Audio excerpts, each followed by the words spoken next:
주시는 말씀 창세기 18장 1절로 15절까지입니다. 여호와께서 마므레에 상수리 나무들이 있는 곳에서 아브라함에게 나타나시니라. 날이 뜨거울 때에 그가 장막문에 앉아 있다가 눈을 들어 본즉 사람 셋이 맞은편에 서 있는지라. 그가 그들을 보자 곧 장막문에서 달려나가 영접하며 몸을 땅에 굽혀 이르되, 내 주여, 내가 주께 은혜를 입었사오면 원하건대 종을 떠나 지나가지 마시옵고 물을 조금 가져가게 하사 당신들의 발을 씻으시고 나무 아래에서 쉬소서. 내가 떡을 조금 가져오리니 당신들의 마음을 상쾌하게 하신 후에 지나가소서. 당신들이 종에게 오셨음이니이다. 그들이 이르되 내 말대로 그리하라. 아브라함이 급히 장막으로 가서 사라에게 이르되 속히 고운 가루 세 스아를 가져다가 반죽하여 떡을 만들라 하고, 아브라함이 또 가축대 있는 곳으로 달려가서 기름지고 좋은 송아지를 잡아 하인에게 주니 그가 급히 요리한지라. 아브라함이 엉긴 젖과 우유와 하인이 요리한 송아지를 가져다가 그들 앞에 차려놓고 나무 아래에 모셔 섬에 그들이 먹으니라. 그들이 아브라함에게 이르되 네 아내 사레가 어디 있느냐? 대답하되 장막에 있나이다. 그가 이르시되 내년 이맘때에 내가 반드시 내게로 돌아오리니 내 아내 사라에게 아들이 있으리라 하시니, 사라가 그 뒤 장막문에서 들었더라. 아브라함과 사라는 나이가 많아 늙었고 사라에게는 여성의 생리가 끊어졌는지라. 사라가 속으로 웃고 이르되 내가 노쇠하였고 내 주인도 늙었으니 내게 무슨 즐거움이 있으리요. 여호와께서 아브라함에게 이르시되 사라가 왜 웃으며 이르기를 내가 늙었거늘 어떻게 아들을 낳으리요 하느냐. 여호와께 능하지 못한 일이 있겠느냐. 기한이 이를 때에 내가 내게로 돌아오리니 사라에게 아들이 있으리라. 사라가 두려워서 부인하여 이르되 내가 웃지 아니하였나이다. 이르시되 아니라 내가 웃었느니라. 아멘. 오늘 본문에서 하나님은 아브라함을 찾아오십니다. 17장에서도 찾아오셨죠. 그리고 말미에 떠나 하늘로 올라가셨다 하였습니다. 그러니까 18장에서 다시 내려오셔서 아브라함에게 방문을 하신 것인데요. 이번에는 두 명의 수종 천사와 함께 오셨습니다. 그때 아브라함이 있던 곳은 1절에 보면 마므레의 상수리 나무라고 기록되어 있습니다. 마므레족이 다스리던 지역에서 상수리 나무, 큰 상수리 나무가 있던 곳이다. 그때는 뭐 롯데타워 이런 혹은 월드 트레이드 센터 이런 랜드마크가 큰 나무였겠죠. 그러니까 그 지명 이름이 상수리 나무 이렇게 되는 것입니다. 그런데 마므레 상수리 나무 하면 좀 익숙한 지명이죠. 창세기 13장에 보면 아브라함이 약속의 땅으로 와서 첫 정착했던 지역이 바로 마므레의 상수리 나무입니다. 그리고 창세기 24장 25장에 보면 아브라함이 자기 매장지를 사서 사라와 함께 몸을 누인 곳, 그러니까 가나안 땅에서의 시작과 마무리를 한 곳이 마므레 상수리 나무였던 것이죠. 그런 점에서 오늘 그가 마므리 상수리 나무에 있고 하나님께서 그를 찾아오셨다라는 것은 어떻게 보면 시작과 중간 사이에 어떤 중요한 전환점이 있다는 것을 우리에게 암시해 주는 대목이기도 합니다. 2절, 아브라함은 장막 앞에서 자기 장막 앞에 방문해서 서 있는 세 사람을 발견합니다. 아마 하나님이신 줄 처음에 알아보지 못했던 것 같아요. 왜냐하면 사람으로 사람 셋 모양으로 나타났기 때문입니다. 우리 18장 이제 후반부에 보면은 소돔과 고모라를 행차 방문하시는데 마치 이렇게 암행어사 같이, 그렇죠? 그들의 그 행실을 보시기 위해서 마치 암행어사처럼 지금 감추고 정체를 감추고 행차 중에 있는 것처럼 보입니다. 보니까 아브라함은 2절에 영접하여 몸을 땅에 굽혀 모시고 또 3절에 손님을 주님이라 높이고 자신은 종이라고 낮추면서 극진히 청해 모시는 것을 우리가 보게 됩니다. 또 4절에 보면 이제 먼지가 많은 건조한 기후였기 때문에 손님들을 맞았을 때 종으로서 하는 첫 번째 일, 우리 또 복음서에도 보면 그런 장면들이 많은데요. 먼저 종들의 첫 번째 일은 발을 씻기는 일이었습니다. 그리고 뜨거운 한낮이었으므로 시원한 나무 그늘 아래로 모셔 드립니다.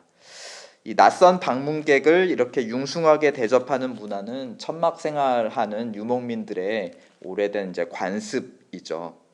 왜냐하면 가능한 원수를 만들지 않고 친구를 만들어서 그렇지 않아도 불안정한 그 외지에 노출되어서 살아가는 삶에서 리스크를 줄여가는 어떻게 보면 그들의 또 생존 전략이기도 합니다. 또 그들이 어려움에 처해서 누군가에게 피신했을 때 누군가도 자기를 이렇게 대접해 줄 것이라고 하는 또 일종의 약간 보험 성격도 있는 것이죠. 여전히 아브라함은 장막 속에 거하며 불안정한 삶을 살고 있었다 하는 것도 이 대목에서 우리에게 보여주기도 합니다. 그런 걸 감안해도 오늘 아브라함의 대접은 매우 극진한 것을 우리는 보게 됩니다. 아까 2절에서 몸을 굽혀 간곡히 청한 것도 그렇고 또 6절을 보시면 급히 장막으로 가서 먹을 음식을 만들게 했다. 급히. 또 7절에 보면 가축대가 있는 곳으로 어떻게 했다 하였죠? 달려갔다. 그리고 가장 기름지고 좋은 값비싼 송아지를 잡았다. 그리고 그 종이 어떻게 했다 했습니까? 급히 요리한지라. 굉장히 뭔가 그쵸? 급하고 달려가고 가장 좋은 것으로 하고 마치 최상급 손님이 온 것처럼 귀빈을 대접하듯이 대접합니다. 8절에 또 음식을 차려 그들 앞에 놓고 자기 자신은 그 나무 아래 모셔 섰다. 그러니까 주인이 합석하지 않고 마치 종인 것처럼 웨이터처럼 그 식당 종업원처럼 옆에 아주 대기하고 섰다 하는 것입니다. 요즘 분위기라면 팁을 한 30%까지도 요구할 수 있는 그런 극진한 대접이 아닐 수 없습니다. 그런데 방문객 세 사람의 불분명한 정체 그리고 아브라함이 이들을 극진히 대접한 그 동기나 어떤 배경이 9절부터 좀 드러나기 시작하는 것 같아요. 9절에 보면 내 아내 사라가 어디 있느냐라고 물어봅니다. 18장에 보면 사레가 아니라 사라라고 새 이름을 정확히 알고 불러주신 분, 그쵸? 지금 18장 우리 9절에 보면은 아내 사라가 어디 있느냐, 지금 방문객인데 마치 주인집 사정을 알고 있는 사람처럼 그 이름을 새 이름으로 불러주고 있어요. 그런데 창세기 17장에 보면 이 새 이름을 주신 분은 바로 하나님이셨죠. 하나님, 그러니까 새 이름을 주시고 불러주신 하나님은 또한 그 새 이름에 담긴 뜻, 사라로 말미암아 만국의 어머니가 될 것이다 라고 하는 아브라함과 사라를 통해 하나님이 계획하신 하나님의 복된 백성을 만드시는, 창조하시는 그 계획, 그 사라라는 새 이름에 담아 주셨는데 그 이름을 주시고 또 불러주시고, 여기서 그 이름으로 불러주시고 그 이름대로 뜻대로 이루게 하실 분, 바로 하나님 한 분이십니다. 바로 10절, 우리 창세기 18장 10절 한번 다 함께 읽어보실까요? 시작. 그가 이르시되 내년 이맘때에 내가 반드시 내게로 돌아오리니 내 아내 사라에게 아들이 있으리라 하시니 사라가 그 뒤 장막 문에서 들었더라. 사라는 아까 6절에서도 보면 장막 안에서 이제 떡을 굽고 있었습니다. 이 유목민들은 이제 위험한 상황에 항상 노출되기 때문에 여자 식솔들은 대부분 장막 안에서, 특별히 이제 낯선 손님이 왔을 때는 그 장막 안에 이렇게 숨겨져 있기도 하죠. 그러니까 사라는 지금 장막을 사이에 두고 나무 아래서 아브라함과 그 새 손님의 대화를 지금 엿듣고 있었던 상황입니다. 그러니까 방문객으로부터, 외지에서 온 방문객으로부터 좀 바깥 세상 돌아가는 소식 듣는 것, 그것은 어떻게 보면 이 당시 사람들의, 여성들의 즐거움 중에 하나였겠죠. 그런데 그 손님들 앞에 나아가서 손님들이 이렇게 손짓 발짓 하면서 이렇게 비주얼과 목소리, 마치 TV로는 보지 못하는 것이고 어떻게 하죠? 장막 뒤에서 목소리로만 소식을 듣는, 어떻게 보면 라디오로 세상 소식을 듣고 있는 그런 장면입니다. 그게 당시 여성들의 어떻게 보면 낙이기도 했는데요. 12절에 보면 사라도 그 소식을 듣고 웃고 있습니다. 이제 속으로 웃었다 하였습니다. 왜냐하면 손님들을 통해서 들은 소식이, 그 대화 주제가 뜻밖에도 자기 자신에 대한 것이었고 내년쯤 아들을 출산한다는 굉장히 놀랄 노자의 소식을 들었기 때문입니다. 사라가 웃은 이유를 근데 오늘 본문에서는 계속해서 반복해서 그 이유를 드러내고 강조하고 있습니다. 앞서 11절에 보시면, 그러니까 10절 마지막에 장막 문에서 그것을 이제 엿듣게 되었는데, 사라가 12절에 웃는데 그 웃게 된 배경을 앞선 11절에서 이 본문의 해설자가 밝히고 있는 것이죠. 아브람과 사라는 나이가 많아 늙었고, 더 구체적으로 사라에게는 여성의 생리가 끊어졌는지라. 우리가 이제 성경에 이름이 기록되면 이 정도의 어떻게 보면 프라이버시조차 노출되는 그렇죠, 민감한 그런 상황입니다. 여성의 생리가 끊어졌다.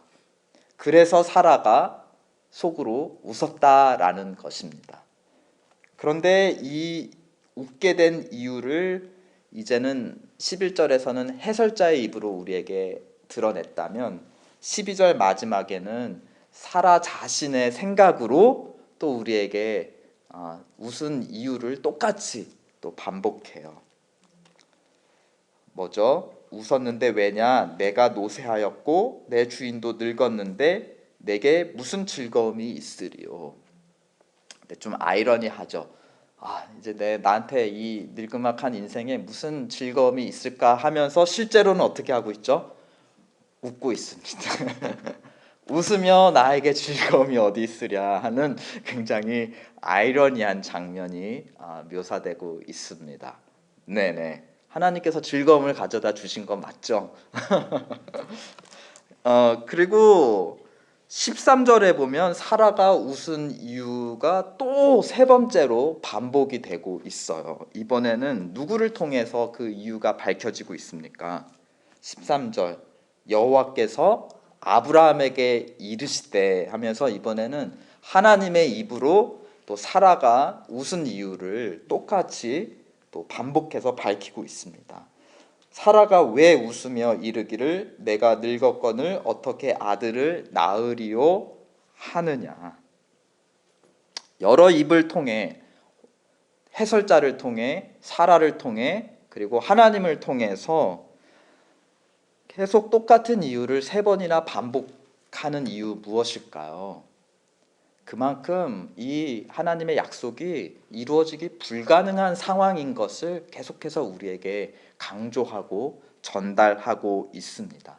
하나님의 약속, 지금 노쇠한 아브라함과 생리가 끊어진 사라에게서 아들이 낳는다. 이것은 굉장히 불가능한 것임을 지금 세 번 연속해서 계속 강조하고 반복하고 있는 것입니다. 결국 사라가 믿지 못했음을 강조하고 있는 것이고 그것이 웃음으로 표현되었다라는 것입니다.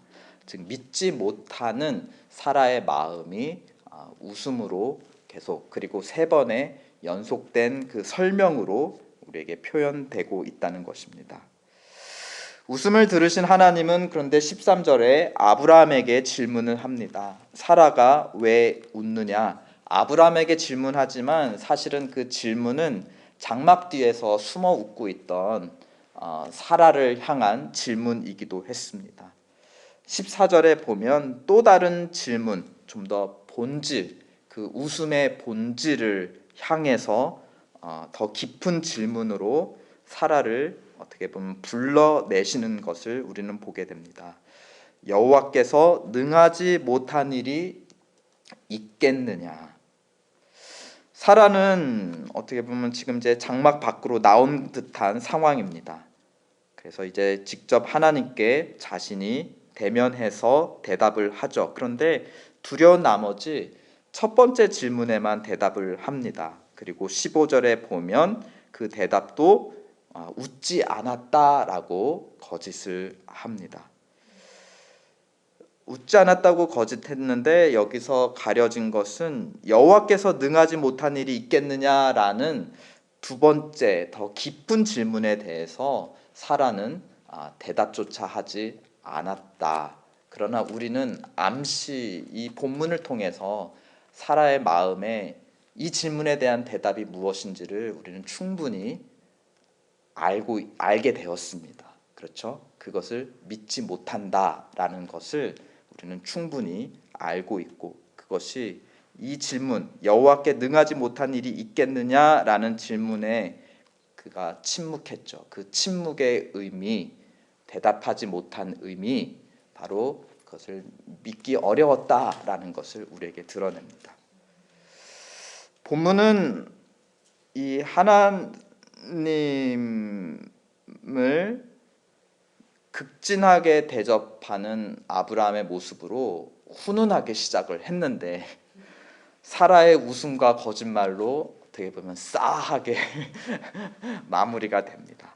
게다가 다음 16절을 보시면 그 사람들이 거기서 일어나 소돔으로 향하고 아브라함은 그들을 전송하러 함께 나아갔다. 마치 바로 그 자리에서 일어나서 떠나버리는 갑자기 분위기 싸해지는 그러한 장면을 우리에게 연출하는 것도 같습니다. 그렇다면 하나님은 내년 이맘쯤 사라에게 아들을 주신다는 계획을 철회하고 뒤집으셨을까요? 우리 17장에서도 찾아봤죠. 이 같은 약속에 대해서 아브라함도 웃으며 반응했습니다. 그때 하나님은 그를 꾸짖지 않으셨고 도리어 더 구체적인 약속의 확증을 주셨죠. 오늘 18장에도 사라는 하나님의 약속에 웃음으로 반응합니다. 이번에도 하나님은 꾸짖지 않으시고 더 그 약속을 굳게 확인해 주십니다.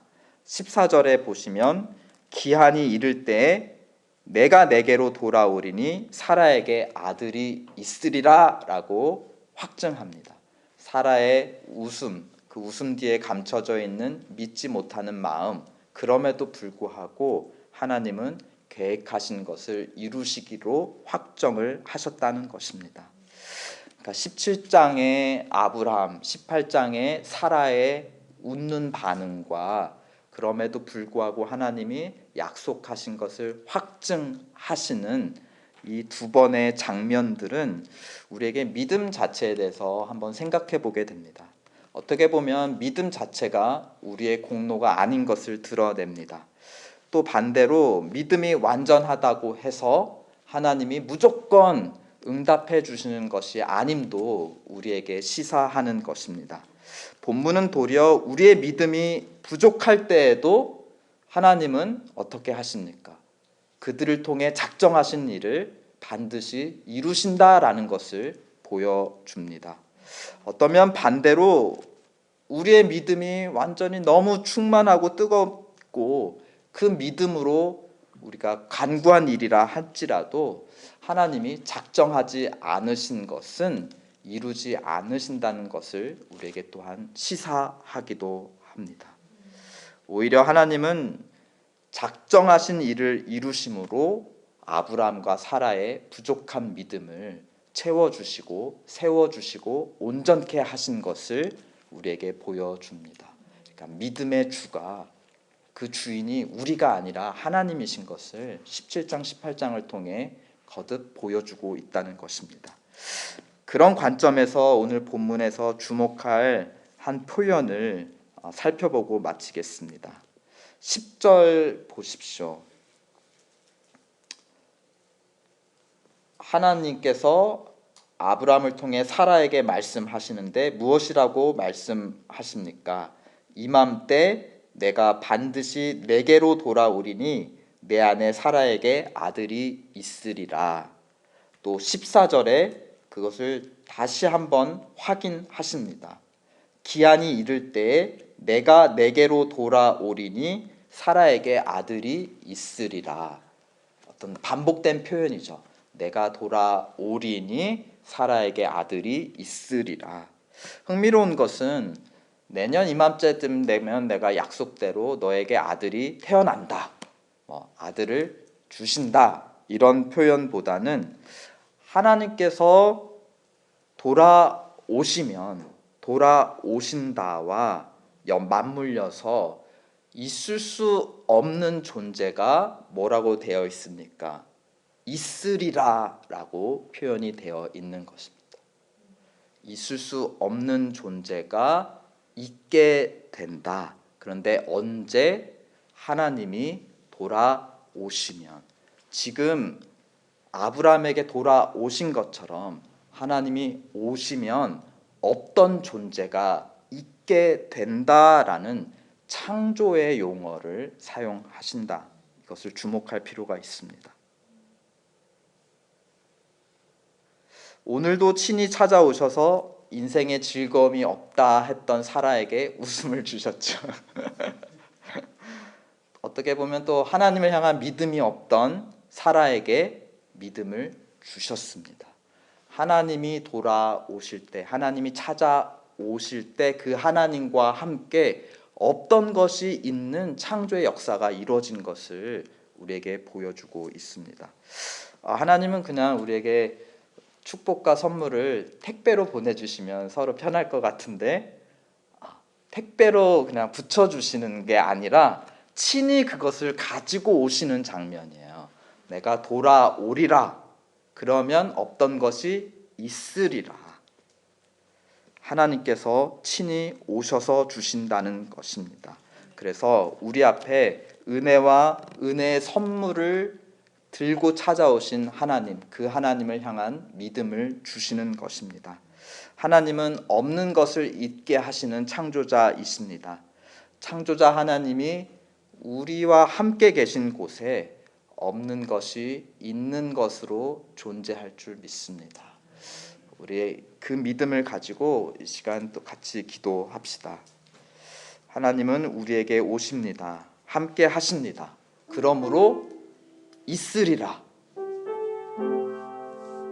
내가 내게로 돌아오리니 내게 아들이 있으리라. 하나님이 계신 곳에 없는 것이 있게 됩니다. 그런 역사가 우리 안에 이루어지기를 간구합시다. 근데 약속의 말씀이 있지 않습니까? 하나님이 우리를 성전 삼으시고 우리에게 성령을 주셔서 우리 안에 거하신다. 이제는 우리와 늘 함께 하신다. 또 두세 사람이 내 이름을 모인 곳에 나도 거기에 늘 함께 있으리라 하셨습니다. 우리와 함께 하십니다. 그러므로 우리 삶에 없는 것이 있는 것으로 존재하는, 창조되는 창조의 역사가 우리 개인의 삶과 가정과 교회와 사회에, 우리 주변에 일어나게 도와주시옵소서. 우리 이 시간 함께 기도하겠습니다.